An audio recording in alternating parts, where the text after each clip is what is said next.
Keep Right with Ralph K. Ginorio. One price of freedom. Let us consider the significance of the passage of time. I honestly can't believe that I just spoke this line. I fear that the next thing I know, I'll be extolling the virtues of Venn diagrams and yellow school buses to a captive audience of child actors whom I've paid to look on in wonder. Still, the course of the year of our Lord 2024 has indeed been most significant. What a difference a year makes.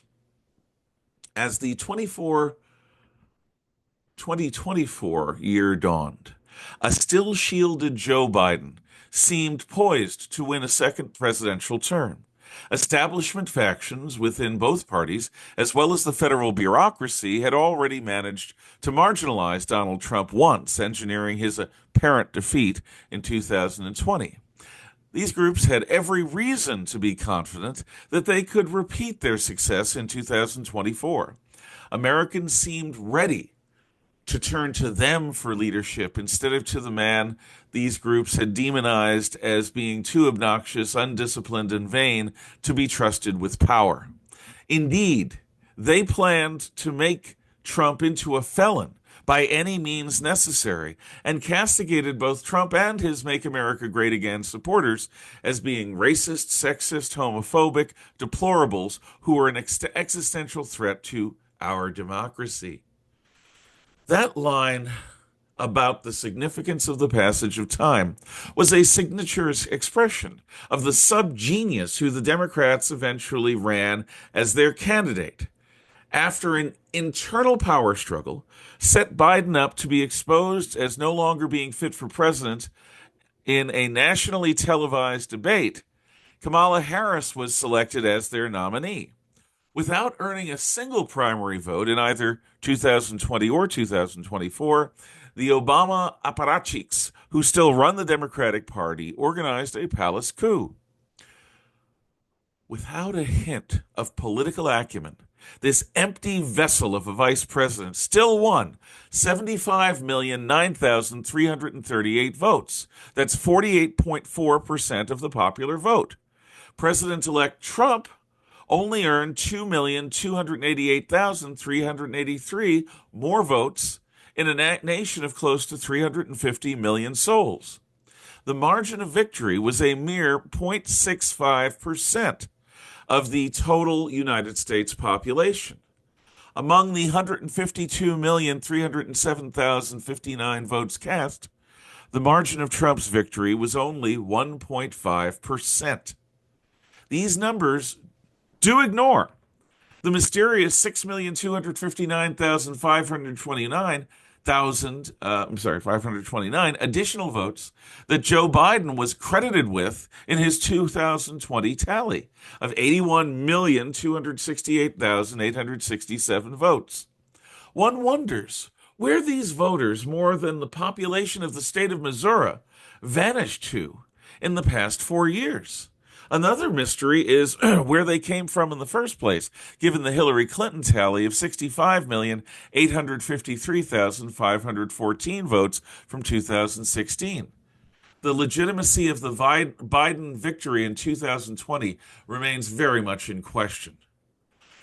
The margin of success of Trump over Harris was not by much.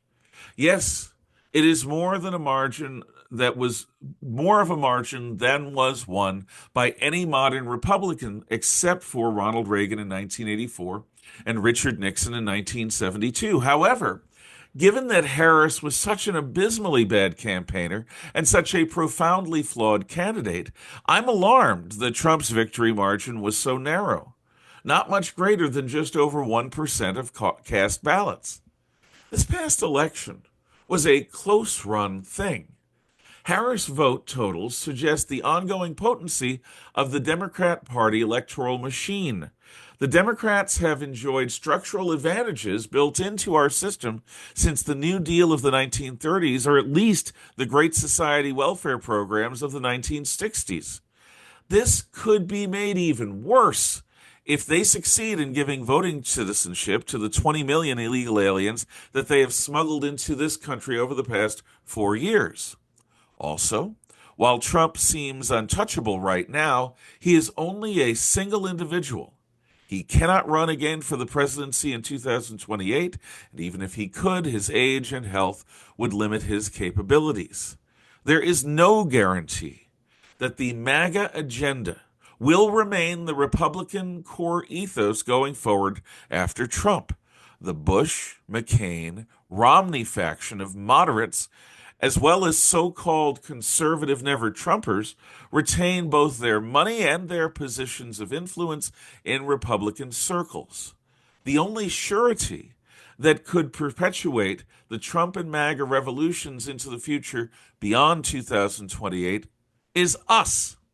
Each and every one of us citizens who became involved in 2024 and voted for the Orange Fellow and his agenda have the capacity to shape the future course of our republic. If we go back to sleep, then the usual suspects will inevitably regain control over the Republican Party and, by extension, American politics.